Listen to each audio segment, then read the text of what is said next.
নমস্কাৰ Assamese solution 2.0 চাৰিটা কৰাৰ বাবে আপোনালোকক ধন্যবাদ। আহি পৰিছে মিছন বসুন্ধৰা 3.0 মোৰ মাটি মোৰ অধিকাৰ। এইটো লাষ্ট ডেট হৈছে 31 ডিচেম্বৰ। এইটো ক'ত এপ্লাই কৰিব, কি ডকুমেণ্টছ লাগিব আৰু কেনেকৈ এপ্লাই কৰিব, এইটো ভিডিঅ'ত সবিকে জানিব পাৰিব।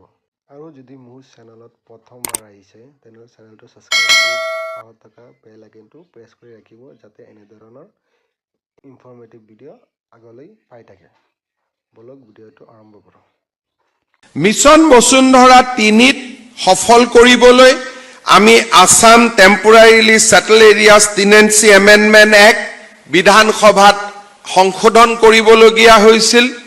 Assam fixation of ceiling on land holdings তাক আমি সংশোধন কৰিবলগীয়া হৈছিল। আসাম এগ্ৰিকালচাৰেল ল্যান্ড এমেণ্ডমেণ্ট তাক আমি সংশোধন কৰিবলগীয়া হৈছিল। আৰু Assam land revenue regulation act 1886 এই চাৰিওখন আইনক আমি সংশোধন কৰিবলগীয়া হৈছিল। এই গোটেই প্ৰচেষ্টাবিলাক সমাপন হোৱাৰ পিছত আজি আমি মিছন বসুন্ধৰা 3ক অসমৰ ৰাইজৰ বাবে আগবঢ়াই দিছোঁ। প্ৰথমতে এই মিছন বসুন্ধৰা 3লৈ যোৱাৰ আগতে আমি কোন ধৰণৰ মানুহক বা কোন জনসাধাৰণক এই মিছন বসুন্ধৰাৰ সেৱা আগবঢ়াব খুজিছোঁ। স্পষ্টভাৱে 1951 চনত অসমত যি লোকৰ জন্ম হৈছিল আৰু নিৰন্তৰভাৱে 3টা প্ৰজন্ম যি অসমত আছে, তেওঁলোক এই ব্যৱস্থাৰ বাবে বা এই মিছন বসুন্ধৰাৰ দ্বাৰা উপকৃত হ'ব। আৰু যি প্ৰথমতে আমি নীতি হাতত লৈছিলোঁ, সেই নীতিত আমি অক্ষুণ্ণ বা আমি সেই নীতিক আজিও আমি অৱলম্বন কৰি আগবাঢ়িব খুজিছোঁ। কিন্তু ব্যৱহাৰিক দৃষ্টিভংগীৰ পৰা এই নীতিৰ পৰা কেইটামান জনগোষ্ঠীক আমি আঁতৰত ৰাখিব খুজিছোঁ। প্ৰথম, শিডিউল ট্ৰাইবৰ কোনো লোকে 1951 চনৰ প্ৰমাণ পত্ৰ দিয়াৰ প্ৰয়োজন নাই, কাৰণ শিডিউল ট্ৰাইব লোকসকল অসমৰ ভূমিপুত্ৰ আৰু বহু দিনৰ পৰা তেওঁলোক অসমত আছে। কিন্তু সামাজিকভাৱে বহু বেছি আগবাঢ়ি নথকা সমাজ এখনত নথি পত্ৰৰ অভাৱ থকাটো অতিকে সাধাৰণ কথা। সেইকাৰণে শিডিউল ট্ৰাইব লোকৰ ক্ষেত্ৰত আমি 1951 চন বা 3টা প্ৰজন্মৰ আমি প্ৰমাণ পত্ৰ নিবিচাৰোঁ। দ্বিতীয়তে, আমাৰ শিডিউল কাষ্ট যি আকৌ এটা পিছপৰা জাতি, অনুসূচিত জাতিৰ ক্ষেত্ৰতো আমি 3টা প্ৰজন্মৰ কোনো ধৰণৰ প্ৰমাণ পত্ৰ আমি নিবিচাৰোঁ। চতুৰ্থতে, অসমৰ চাহ জনজাতি, অসমৰ প্ৰাক্তন চাহ জনজাতি আৰু আদিবাসী সম্প্ৰদায়ৰ লোকৰ বাবেও আমি 3টা প্ৰজন্মৰ প্ৰমাণ পত্ৰ নিবিচাৰোঁ। চাহ বাগিচাত কাম কৰিছিল, তেওঁলোকৰ নাম কোনোবা জুনিয়ৰ, কোনোবা ছিনিয়ৰ, কনিষ্ঠ, একেটা নামেই তেওঁলোকৰ বহুত নাম আছিলে। গতিকে তেওঁলোকেও 51 চনৰ কাগজ দিব পৰা অৱস্থাত নাথাকিছিল। আৰু NRC নিৰ্মাণৰ সময়তো উচ্চতম ন্যায়ালয়ে আদিবাসী চাহ জনগোষ্ঠী আৰু চাহ জনজাতি লোকৰ বাবে লিগেচি ডাটা বিচাৰাৰ প্ৰয়োজন নাই বুলি ঐতিহাসিক ৰায় দিছিলে, যাক আজি আমি অনুকৰণ কৰিছোঁ। শেষত আমি আৰু এটা জনগোষ্ঠীক 3টা প্ৰজন্মৰ প্ৰমাণ পত্ৰৰ পৰা ৰেহাই দিব খুজিছোঁ। সেইটো হ'ল গোৰ্খা জনগোষ্ঠী।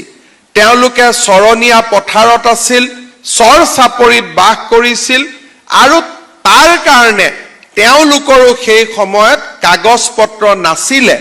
সেইবাবে আমি এই জনগোষ্ঠীটোকো 3টা প্ৰজন্মৰ কাগজৰ প্ৰয়োজনীয়তাৰ পৰা ৰেহাই দিছোঁ। 2022 চনৰ 14 নৱেম্বৰত মিছন বসুন্ধৰা 2 আৰম্ভ হৈছিল। ইয়াত আমি চেষ্টা কৰিছিলোঁ যে যিসকলে চৰকাৰী ভূমি সঁচা অৰ্থত বসবাস কৰি আছে, চিলিং চৰকাৰী মাটিত বসবাস কৰি আছে, তেওঁলোকক পট্টন দিয়া, ৰায়তক মালিকী স্বত্ব প্ৰদান কৰা, একচনীয়া পট্টাৰ ভূমি চৰকাৰীকৰণ কৰা, চাহ, কফি, ৰবৰ আদি বিশেষ খেতিত খিলঞ্জীয়া লোকে কৰি থকা আমাৰ খেতিয়কসকলক মাটিৰ আবলটন দিয়া, ভিজিআৰ, পিজিআৰ আদিক উচ্চতম ন্যায়ালয়ৰ নিৰ্দেশমে যিসকলে ভিজিআৰ, পিজিআৰ মাটিত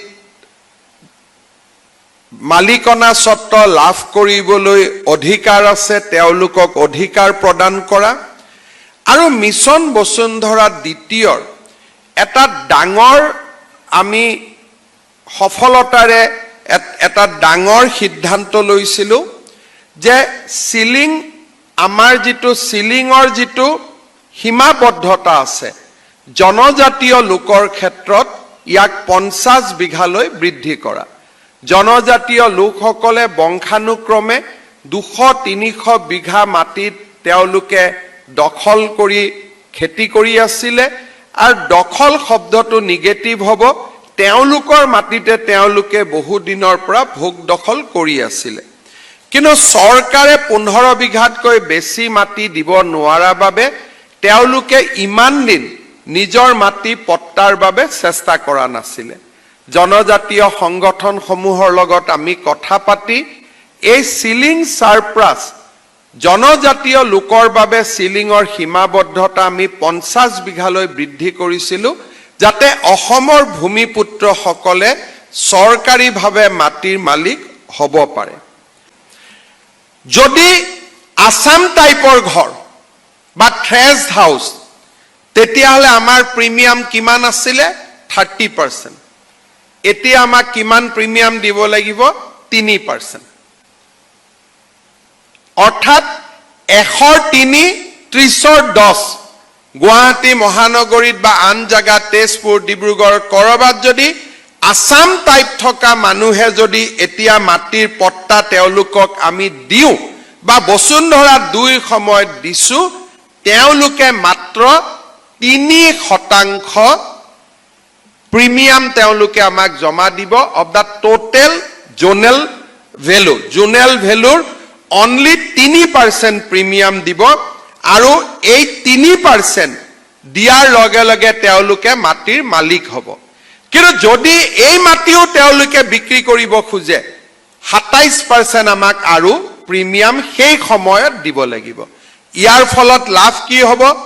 যে মাটি বিক্ৰী নহ'ব, আৰু বিক্ৰী হ'লেও আমাক 40% RCC বিল্ডিঙৰ ক্ষেত্ৰত, 27% আসাম টাইপৰ ক্ষেত্ৰত তেওঁলোকে আমাক প্ৰিমিয়াম দিব লাগিব যদি বিক্ৰী কৰে।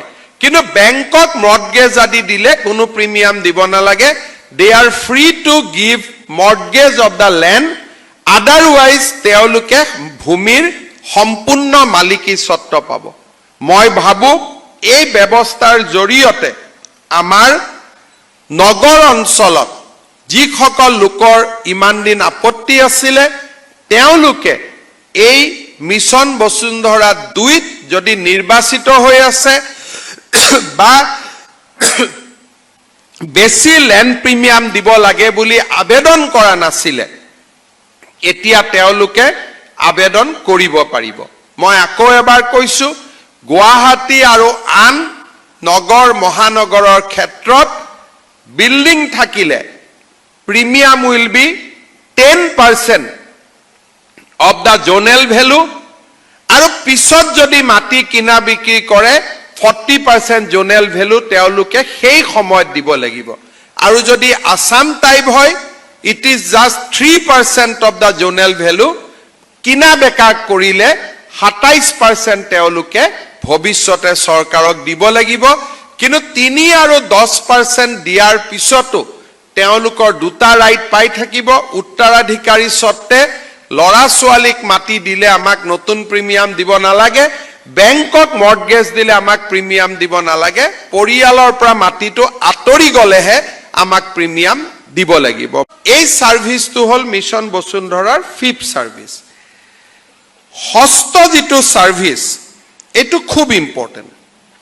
অসমত এইবাৰ ডিসি আৰু কো ডিস্ট্ৰিক্ট আমাৰ কমিশনাৰ সকল সাৰ্কেল অফিসাৰ সকলক মই বিশেষভাৱে আহ্বান জনাম যে আমাৰ অসমত শিক্ষানুষ্ঠান হৈছে, ধৰ্মীয় প্ৰতিষ্ঠান হৈছে, আৰ্থ সামাজিক প্ৰতিষ্ঠান হৈছে, কিন্তু কাৰো মাটিৰ পট্টা নাই।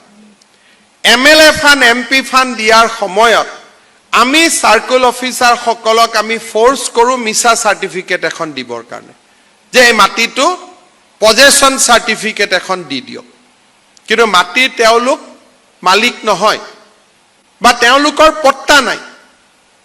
এইবাৰ আপোনালোকে চেষ্টা কৰক যে প্ৰতিটো নামঘৰৰ মাটি যাতে পট্টা হৈ যায়, প্ৰতিখন স্কুলৰ মাটি যাতে পট্টা হয়, হি বেচৰকাৰী স্কুল হওক একচুৱেল স্কুল হওক, প্ৰতিখন শ্মশানৰ মাটি পট্টা হওক, প্ৰতিখন কবৰস্থানৰ মাটি পট্টা হওক। যদি ফৰেষ্ট ল্যান্ড নহয় ৰেভিনিউ ল্যান্ডত আছে এই মাটিখিনি পট্টা কৰি দিয়ক। য'ত আমি কৈছো যে এইবাৰ আমি 2021 চনৰ 1 অক্টোবৰৰ পূৰ্বে যিসকল ধৰ্মীয় অনুষ্ঠান, এডুকেশ্যন ইনষ্টিটিউট আৰু ইউথ ক্লাব, মহিলা সমিতি মাটিত আছে তেওঁলোকক মাটিৰ পট্টা দি দিয়ক। বসুন্ধৰা 3, this is the biggest service. এইটোৱে আটাইতকৈ ডাঙৰ সাৰ্ভিস। এই সেৱাখিনি মুকলি কৰি দিয়াৰ পিছত মিশন বসুন্ধৰাত আমি কি কি কাম কৰিব খুজিছো। প্ৰথম, মিশন বসুন্ধৰা 2ত 3টা প্ৰজন্মৰ কাৰণে যি ডিসপোজ নোহোৱা এপ্লিকেশন আছিল সেইখিনি আমি ডিসপোজ কৰিম। প্ৰিমিয়ামৰ কষ্টৰ কাৰণে যিসকলে মাটি ল'ব পৰা নাছিল তেওঁলোকক আমি মাটি দিয়াৰ ব্যৱস্থা কৰিম। আৰু এই কামখিনি দিজ আৰ লো হেঙ্গিং ফ্ৰুটস। গতিকে মই অফিচাৰ সকলক অনুৰোধ কৰিম, ইয়াৰ যেহেতু বিচাৰ হৈ আছে, ইনকুৱাৰী হৈ আছে, মাত্ৰ টেকনিক্যাল অসুবিধাৰ কাৰণে আমি মাটি দিব পৰা নাছিলো। উই শুড গো ফাষ্ট এণ্ড 3-4 মাহৰ ভিতৰত এই কেছখিনি আমি ডিসপোজেলৰ ফালে লৈ যাব লাগিব। ইয়াত মই আৰু এটা কথা ক'ব খুজিছো, এইবাৰ LAC আমাৰ জিলা ভিত্তিক হ'ব নালাগে। LACত সভাপতিত্ব কৰিব জিলা উপায়ুক্তই, কিন্তু LAC হ'ব সম জিলা ভিত্তিত। অৰ্থাৎ যদি আজি জালুকবাৰী যে সম জিলা, গতিকে জালুকবাৰীৰ LACখন অধ্যক্ষতা সুমিত সাতাৱনে কৰিব, কিন্তু সেই মিটিংখন এক্সক্লুসিভলি জালুকবাৰীৰ কাৰণে হ'ব। সেইকাৰণে বাকী MLA সকলৰ উপস্থিতি আমি বিচাৰি থাকিব নালাগে। ইও আমাৰ কাম ফাষ্ট কৰাত সহায় কৰিব। গতিকে বাকী জিলা উপায়ুক্ত সকলে এইটো কথা মনত ৰাখিব যে meeting will be held in co district. সম জিলাত মিটিং হ'ব। জিলা ভিত্তিক LACৰ কনসেপ্টটো এতিয়া নাই। 7-8 জন বিধায়ক মাতি মিটিং কৰা সেই ব্যৱস্থাটো এতিয়া নাই। নিজৰ নিজৰ MLA আহিব, নিজৰ নিজৰ LACৰ মেম্বাৰ আহিব, আৰু কো ডিস্ট্ৰিক্ট ভিত্তিত আমি LAC খিনি নতুনকৈ নটিফাই কৰি দিম ইন নেক্সট 10 ডেজত। য'ত য'ত আমি কো ডিস্ট্রিক্ট হৈছে তাৰ কাৰণে আমি সেপাৰেট LAC আমি নটিফাই কৰি দিম ইমিডিয়েটলি। এই সুবিধাখিনি দিয়াৰ পিছত এতিয়া আমি মিশন বসুন্ধৰা 3ত আহিম। প্ৰথম যেটো সাৰ্ভিস হল সেইটো হল 2ৰ অৱশিষ্ট। গতিকে ইয়াত আমি বহুত কৰিবলগীয়া নাই। স্কুটিনি হৈ আছে, ৰিপৰ্টিং হৈ আছে, প্ৰিমিয়াম কমি গল, কোৱালিফিকেশন কমি গল। স্ট্ৰেট ওয়ে LAC কল কৰি আমি পট্টা দিয়াৰ কাম আৰম্ভ কৰি দিব লাগে, আৰু এইটো আমি সোনকালে কৰিম। সময়সীমাবিলাক আমি 2 দিন পিছত দিম, কিন্তু দিস উইল গো ফাষ্ট।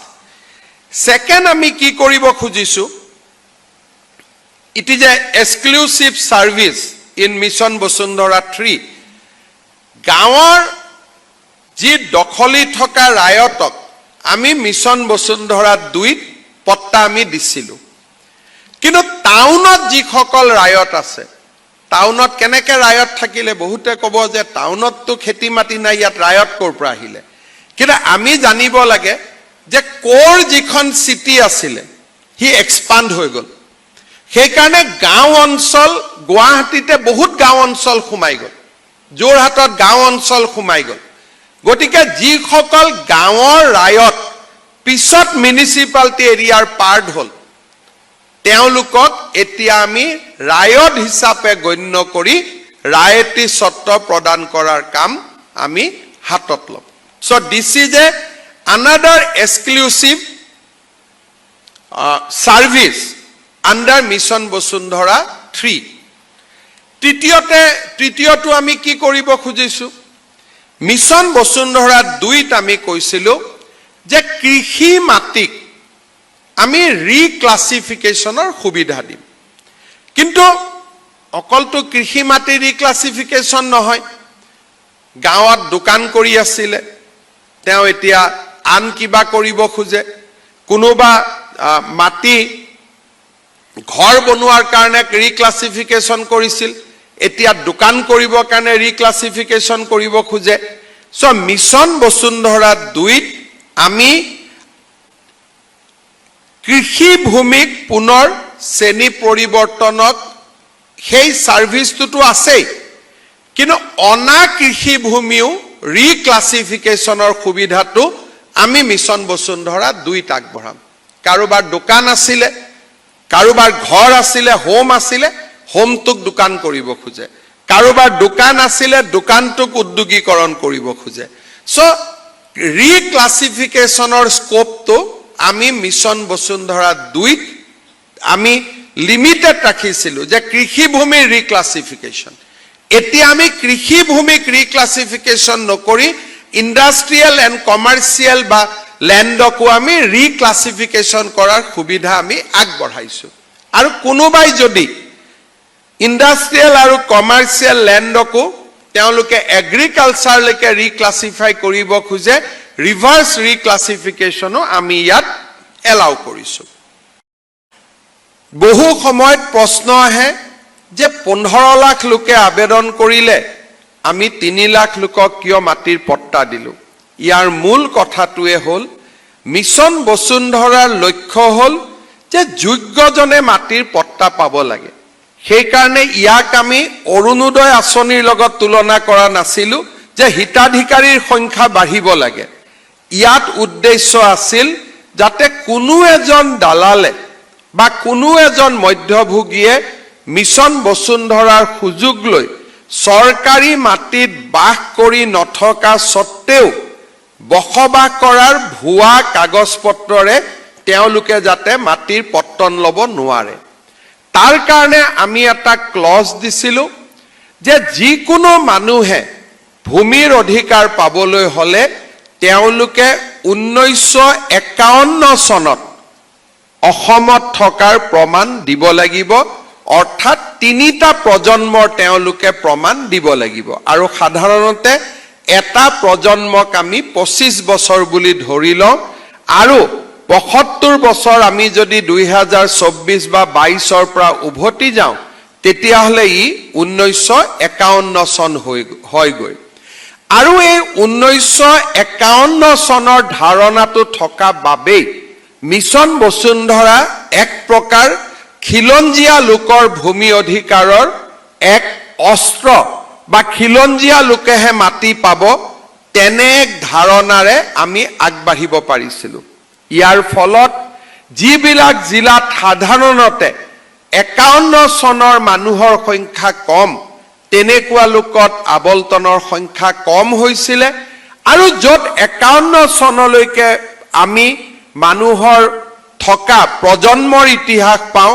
সেইবোৰ জিলাত ভূমি আবলতন বহু গুণে বাঢ়িছিল মিছন বসুন্ধৰা 2ৰ আটাইতকৈ সফলতা আছিল যে 2,29,649 জনক আমি যেতিয়া ভূমিৰ আবলতন দিছিলো ইয়াৰ 84% অনুসূচিত জনজাতি অনুসূচিত জাতি আৰু ওবিসি তথা এমওবিসি এই ক্যাটেগৰিৰ জনসংখ্যা আছিল আৰু ইয়ে প্ৰথমবাৰৰ বাবে স্বাধীনতাৰ পিছত খিলঞ্জীয়া লোকক মাটিৰ অধিকাৰ দিয়া শ্লোগানক বা এক আৱেগিক শ্লোগানক আমি যুক্তিসংগত প্ৰক্ৰিয়াৰ মাজলৈ লৈ আহিবলৈ সক্ষম হৈছিলোঁ। বিধানসভাত কংগ্ৰেছ দলে ইয়াক সমালোচনা কৰিছিল, UDF দলে আমাক সমালোচনা কৰিছিল, কিন্তু আমি স্পষ্টভাৱে কৈছিলোঁ যে মিছন বসুন্ধৰা খিলঞ্জীয়া লোকৰ ভূমিৰ অধিকাৰ দিয়াৰ এক প্ৰক্ৰিয়া আৰু ইয়াত আমি বুজাবুজি কৰিবলৈ সন্মত নহয়। এইবাৰ আমি কি কৰিছোঁ যে 1 চনিয়াৰ পৰা ম্যাদী পট্টা কৰিলে মাত্ৰ 1% প্ৰিমিয়াম দিলে হ'ল, অনলি 1%। যদি 1 লাখ টকা জোনেল ভেলু হয়, ইউ জাষ্ট পে 1000 rupees। উদ্দেশ্যটো কি যে চৰকাৰ ইমান এটা আমাৰ ক'ব পাৰে যে ইমান মৰমীয়াল হ'ল, আমি মৰমীয়াল চৰকাৰ হয়েই, কিন্তু লগত আৰু এটা উদ্দেশ্য আছে যে অসমত আৰু 1 চনীয়া মাটি থাকিব নালাগে। কাৰণ ভূমিক শৃংখলিত কৰিলে ভূমিত দালাল ব্যৱস্থাটো নোহোৱা হৈ যায়। যেতিয়ালৈকে শৃংখলিত নহয় 1 চনীয়া মাটিৰ ওপৰতে অসমত আটাইতকৈ মাটিৰ দালাল যদি বাঢ়িছিলে 1 চনীয়া মাটি ম্যাদী কৰাৰ নামতে। সেইকাৰণে মাত্ৰ 1% প্ৰিমিয়ামেদি আপোনালোকে এইবাৰ অৱশিষ্ট 1 চনীয়া মাটিখিনি ম্যাদীলৈকে কনভাৰ্ট কৰি দিয়ক। দ্বিতীয়তে পঞ্চমটো সেৱা আপোনালোকে জানে যে আমি জিলা সময়ত চাহ বাগিচাৰ মাটি, ৰাবাৰ প্লেণ্টেশ্যন, এইবিলাকত আমি এক প্ৰকাৰ যি মানুহে যদি 3টা প্ৰজন্মৰ মানুহে যদি বাস কৰি আছে বা এই অঞ্চলবিলাকত কিছুমান কেতিয়াবা চাহ বাগিচাৰ মাটিত যিকোনো কাৰণতে মানুহে ঘৰ বাৰীও বনাই লৈছে। গুৱাহাটীৰ চুনচালি গ্ৰান্ট, ডিব্ৰুগড় চহৰ, তিনিচুকীয়া চহৰত এনেকুৱা বহুত চাহ বাগিচাত সাধাৰণ মানুহে আৱাসিক অঞ্চল গঢ়ি তুলিছে। ই আচলতে নীতিৰ আধাৰত নহয়, এইটো এটা বেআইনী কাম। কিন্তু বেআইনী কামটোক যদি আমি চাব যাওঁ, আমি কাৰ ঘৰ ভাঙিব লাগিব? আকৌ 3টা প্ৰজন্মৰ মানুহ, 1951 চনৰ থলুৱা মানুহ। আমি ইয়াক কি কৰিম? ন্যায়াধীশ বিপ্লৱ শৰ্মা কমিটিয়ে কৈছে যে কঠোৰ আইন আনি এই ব্যৱস্থাটো আমি বন্ধ কৰিব লাগে। আমিও এগ্ৰি যে হয় কঠোৰ আইন আনিব লাগে। আৰু এতিয়া আমি কঠোৰ আইন আনিলো যে এতিয়াৰ পৰা যদি কোনোবাই চাহ বাগিচাৰ মাটিত যদি ঘৰ বনায়, it will B criminal offence. মাটিৰ পট্টা দিয়াটো কথাই নাই, মানুহজনক আমি গ্ৰেপ্তাৰ কৰিব পাৰিম। কিন্তু ই কেতিয়াৰ পৰা বলবৎ হ'ব?